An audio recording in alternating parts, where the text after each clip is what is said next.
बहनों, हम जिस संसार में रहते हैं उसी संसार में आकर उसने आज्ञाओं का पालन करना सीख लिया।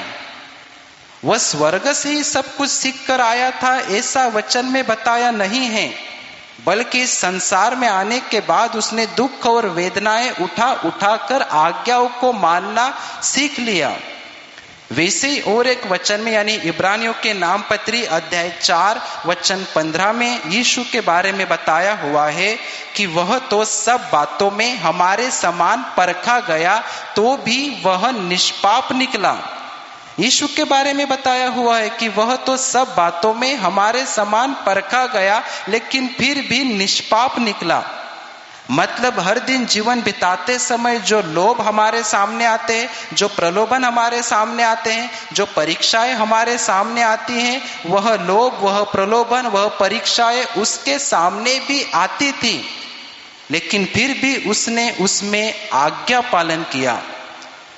मेरे प्रिय भाइयों और बहनों, इस तरह से ऐसे अलग अलग वचन जिसमें यीशु ने किया हुआ आज्ञा पालन बताया हुआ है, यह वचन आज बहुत सारे लोगों को पता न होने की वजह से वो आज्ञा पालन न करने की अलग अलग वजह बताते रहते हैं।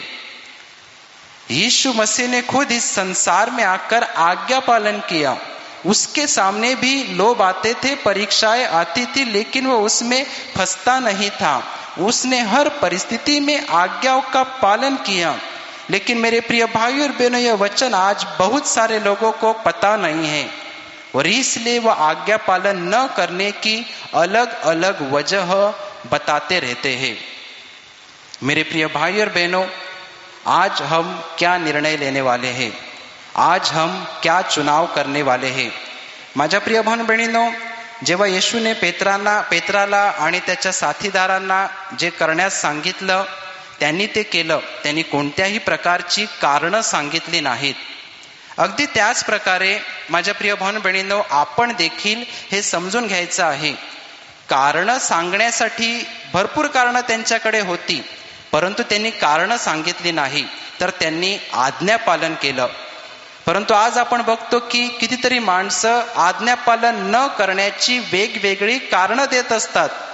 जसं की येशू, मला माहित आहे की तुझ्याद्वारे मला जीवन प्राप्त करायचं आहे, तर मी तुझ्या आज्ञेचं पालन केलं पाहिजे. पण काय करू प्रभू, मी दुर्बळ आहे. मला समजते मी तुझ्या आज्ञेचं पालन केलं पाहिजे, पण जर तुझ्या सर्वच आज्ञांचं पालन करू लागलो तर जगणं कठीण होऊन जाईल. जर तुझंच सगळं ऐकू लागलो तर जगणं कठीण होऊन जाईल. कितीतरी गोष्टी अवघड होऊन जातील. माझ्या प्रिय भाऊ बहिणींनो, अशा प्रकारची कारणं आज कितीतरी माणसं सांगत असतात. मग तशाच प्रकारची कारणं पेत्र आणि त्याचे साथीदार देखील देऊ शकले असते. ते देखील सांगू शकले असते की आम्ही थकलेलो आहोत, आत्ता काम करणं आम्हाला जमणार नाही, ही सकाळची वेळ आहे, आमच्याने जमणार नाही, तू सांगतोय पण ते आमच्याने होणार नाही, ह्याच्यामुळे होणार नाही, त्याच्यामुळे होणार नाही, आम्ही थकलेलो आहोत, आणखी थकून जाऊ.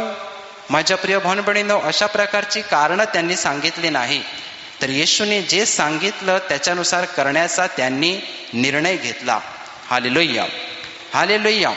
कितीतरी लोक असे आहेत की जेव्हा आज्ञापालन करण्याची वेळ येते तेव्हा देवाला वेगवेगळी कारणं सांगतात की देवा, मला माहित आहे की तुझ्या आज्ञेचं पालन केलं पाहिजे, पण जर तुझ्या सर्वच आज्ञांचं पालन करायला लागलो तर मग घरचे लोक काय सांगतील? सगळं काही तुझ्या इच्छेनुसार, तुझ्या वचनानुसार करायला लागलो तर माझे नातेवाईक काय सांगतील?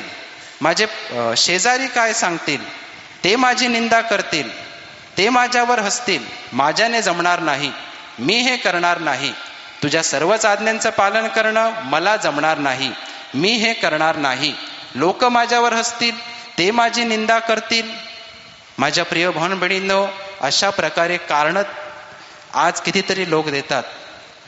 तर अशाच प्रकारची कारणं पेत्र आणि त्याचे साथीदार देखील देऊ शकले असते की तू आम्हाला सांगत आहे की होडी घेऊन चला पाण्यामध्ये, पण आता या वेळेला मासे पकडले जात नाहीत.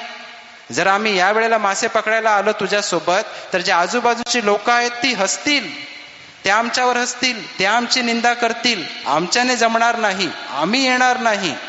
माझ्या प्रिय भाऊ बहिणींनो, अशा प्रकारे कारण ते देऊ शकले असते, पण त्यांनी कारण दिले नाही. त्यांनी आज्ञा पालनाचा मार्ग निवडला. Hallelujah, hallelujah. तसेच पेत्र आणि त्याचे साथीदार येशू विषयी असा विचार करू शकले असते. ते येशूला असं म्हणू शकले असते की या मासेमारीचा व्यवसाय याच्यामधलं तुला काय माहित आहे? तू तर सुतार काम केलेलं आहे, टेबल खुर्च्या बनवायचं काम तुला माहित आहे. हे मासेमारीमधलं तुला काय माहित आहे? कधी मेहनत करायची असते, कधी मासे पकडायचे असतात. त्याच्यामुळे तू जे सांगतो ते आम्ही कशाला ऐकू? तू सांगतो तसं आम्ही करणं आम्हाला जमणार नाही, आमच्याने ते होणार नाही. माझ्या प्रिय बहिणींनो, असं ते म्हणाले नाही. परंतु आज कितीतरी लोक देवाचं आज्ञापालन जेव्हा करण्याची वेळ येते तेव्हा अशा प्रकारची कारणं देतात, अशा प्रकारची कारणं देतात आणि म्हणतात की येशू तू तर देवाचा पुत्र आहेस म्हणून तू आज्ञापालन करू शकला, पण मी एक साधारण माणूस आहे, माझ्याने आज्ञापालन होणार नाही, मला हे जमणार नाही. येशू तू देवाचा पुत्र होतास म्हणून तू आज्ञापालन करू शकला, पण आता मला सर्व आज्ञांचं पालन करणं जमणार नाही. हे जग वाईट झालेलं आहे. ह्याच्यामध्ये दररोज परीक्षा येतात, दररोज प्रलोभन आमच्या समोर असतात. तुला काय माहित आहे?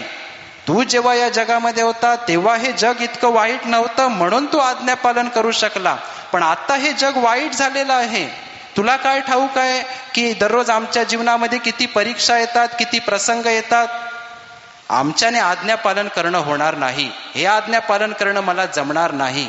तू देवाचा पुत्र होता म्हणून तू करू शकला, पण माझ्याने होणार नाही, मला हे जमणार नाही. माझ्या प्रिय बहिणींनो, कितीतरी लोक अशा प्रकारे आज्ञापालन न करण्यासाठी अशा प्रकारची उत्तर देत असतात. परंतु ते अशा प्रकारची उत्तर का देतात? कारण त्यांना वचन ठाऊक नाहीत.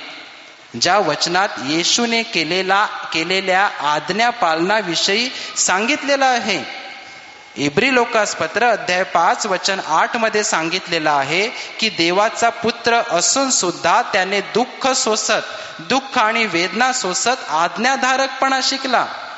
वचनामध्ये स्पष्टपणे सांगितलेलं आहे की देवाचा पुत्र असून सुद्धा त्याने दुःख आणि वेदना सहन करत आज्ञाधारकपणा शिकला. आज आपण कितीही देवाला अशी वेगवेगळी कारणं सांगत असलो, हे जग वाईट आहे, जमत नाही, हे जग वाईटाने भरलेलं आहे, आज्ञापालन करणं जमणार नाही. परंतु लक्षात घ्या, ज्या जगामध्ये आपण राहतो त्याच जगामध्ये येऊन येशू हे आज्ञापालन करणं शिकला. माझ्या प्रिय बहिणी, तो स्वर्गातून शिकून आला होता.